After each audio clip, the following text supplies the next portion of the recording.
కాకినాడ జిల్లా కిర్లంపూడి గ్రామంలో కొత్త అమావాస్యాన్ని పురస్కరించుకుని గ్రామ దేవత అయిన శ్రీ నూకాలమ్మ అమ్మవారి జాతర మహోత్సవాలను ముద్రగడ కుటుంబీకులు అంగరంగ వైభవంగా జరిపించారు. 3 రోజుల పాటు నిర్వహించిన ఈ జాతర మహోత్సవాల్లో మండలం నలుమూలల నుండే కాకుండా ఇతర జిల్లాలు, పొరుగు రాష్ట్రాల నుండి పెద్ద ఎత్తున భక్తులు కిర్లంపూడికి చేరుకుని ఆ జగన్మాత అయిన శ్రీ నూకాలమ్మ అమ్మవారికి మొక్కులు తీర్చుకోవడమే కాకుండా ఆమెను తనివి తీరా దర్శించుకుని తీర్థ ప్రసాదాలను స్వీకరించారు. వచ్చే భక్తులకు ఏ విధమైన ఇబ్బందులు తలెత్తకుండా ఆలయ కమిటీ సభ్యులు అలాగే ముద్రగడ యూత్ సభ్యులు తగిన ఏర్పాట్లను చేపట్టినట్లు నిర్వాహకులు వివరించారు. అలాగే అమ్మవారి ఆలయం ఎదురుగా దర్శనానికి వచ్చే భక్తులు విహరించేందుకు జైంట్ వీల్, రంగుల ప్రాట్నంతో పాటు వివిధ కళాఖండాలను ఏర్పాటు చేసినట్లు వారు అన్నారు. ఈ సందర్భంగా పలువురు గ్రామస్తులు అమ్మవారి యొక్క విశిష్టతను తమ మాటల ద్వారా తెలిపారు.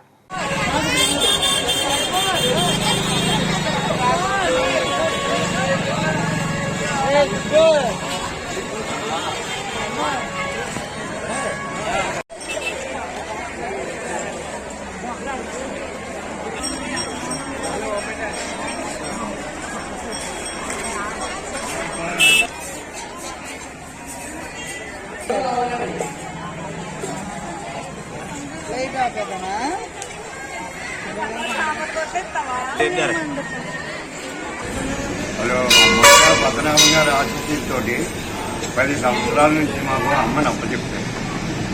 అమ్మకి సేవ చేసుకుంటూ ఇక్కడ ఒకటి చేయమంటే ఇంకోటి చేసి, 2 చేయమంటే ఇంకోటి చేసి అమ్మని అభివృద్ధిగా మేము కాపాడుకుంటాం. మా కిర్లంపూడి ఉమ్మడిశెట్టి రామారావు మా కమిటీదారు మొత్తం 22 మొత్తం అందరం ఈ సేవ చేస్తున్నాం. అమ్మకి అరేంజ్మెంట్ వేరు ఇది మొదటిగారు పద్మనాభం చరిత్ర కిర్లంపూడి నూకాలమ్మ చరిత్ర. నేను నా 83 సంవత్సరాల వయసులో ఈ ఇంటర్వ్యూ ఇస్తున్నాను. మొట్టమొదట నూకాలమ్మ శతాబ్దాలుగా ఉన్న నూకాలమ్మ మొట్టమొదటి పెద్దాభిరాజుల కాలంలోని, తర్వాత కిర్లంపూడి ఎస్టేట్ కాలంలోని, తర్వాత కిర్లంపూడి ముఖ్యగారి కుటుంబంలోని ఈ ఆధ్వర్యంలో నూకాలమ్మ తీర్థం జరుగుతుంది. ఆంధ్రకోట కంటే కూడా ముందు ఇక్కడ స్థాపన జరిగింది, నూకాలమ్మ స్థాపన జరిగింది. ప్రతి సంవత్సరానికి ముందు వచ్చే అమావాస్యకి, కొత్త అమావాస్యకి ఇక్కడ తీర్థం జరుగుతుంది, నూకాలమ్మ తీర్థం జరుగుతుంది.